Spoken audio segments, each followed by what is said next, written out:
Assalamualaikum warahmatullahi wabarakatuh. Saya Hairi Nurfasana Purnama dari semester 3B ingin mereview ulang kembali materi hukum pidana yang disampaikan oleh Dr. Hajah Heni Nuraini SHMH, yaitu bab kedua, penyertaan atau del naming. Istilah pernyataan disebut juga turut campur dalam peristiwa pidana, turut berbuat delik, turut serta delning, completi participation dan lain-lain.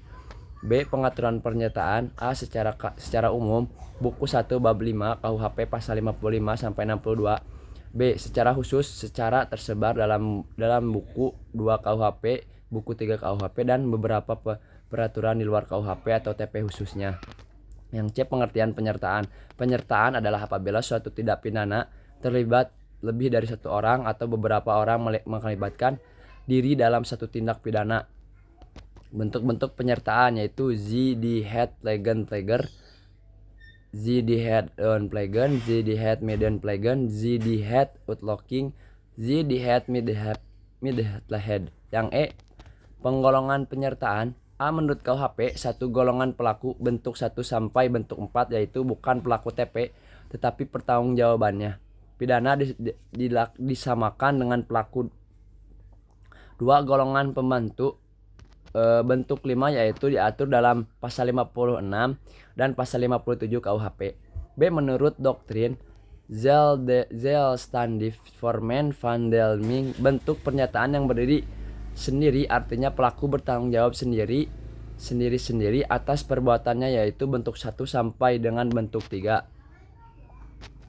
Bentuk ke-1 pleger atau dagger ini dapat dikategorikan sebagai pelaku tunggal atau dapat juga sebagai pelaku jamak. Atas dasar itu ada dua pandangan. 1.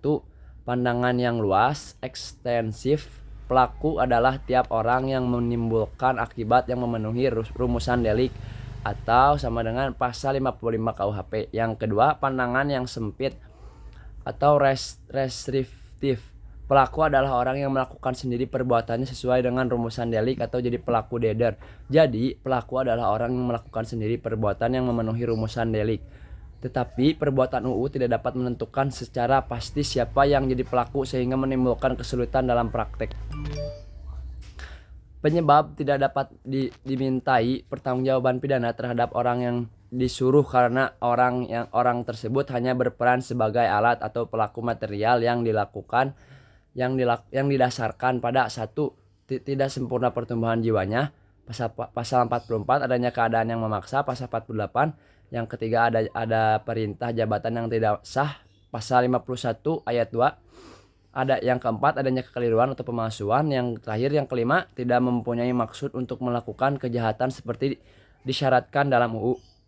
Mungkin cukup sekian materi penyampaian materi yang diulang. Assalamualaikum warahmatullahi wabarakatuh.